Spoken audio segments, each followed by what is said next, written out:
असं आहे की रोहित पवार काय बोलले हे काही मी पूर्ण ऐकलेलं नाही। मला जी काही माहिती आहे त्यात त्यांनी काही प्रेझेंटेशन केलेलं आहे आणि वेगवेगळ्या माध्यमांमध्ये किंवा वेगवेगळ्या लोकांनी ज्या शंका उपस्थित केलेल्या त्या शंका त्यांनी त्या ठिकाणी पुन्हा उपस्थित केल्या। पहिल्यांदा तर अजितदादा पवार हे आपले महाराष्ट्राचे लाडके आणि अतिशय वरिष्ठ अशा प्रकारचं नेतृत्व होतं, त्यामुळे त्यांच्या अपघाताची पूर्ण सखोल आणि नीट चौकशी झाली पाहिजे। ही मागणी काही चुकीची नाही। पहिल्यांदा ही मागणी मी स्वतः केली होती।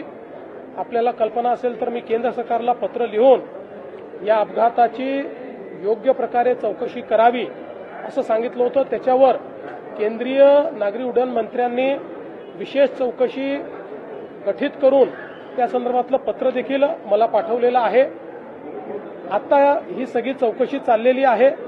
मुळातच मला एक गोष्ट अशी वाटते की या संदर्भात जी काही चौकशी चालली आहे ती पूर्ण न होता आपण जर तर्कवितर्क केले तर त्यातनं लोकांच्या मनामध्ये वेगवेगळे कन्फ्युजन्स तयार होतात। देशामध्ये जे डीजी एव्हिएशन सेफ्टी आहेत हे सगळ्यात मोठं ऑफिस आहे। देशात आजपर्यंत झालेल्या सगळ्या अपघातांमध्ये त्यांनीच इन्व्हेस्टिगेशन केलेलं आहे। त्यांचं इन्व्हेस्टिगेशन चाललंय, पॅरलली सीआयडीचं इन्व्हेस्टिगेशन चाललंय, अजून डीजीसीएचं इन्व्हेस्टिगेशन चाललेलं आहे।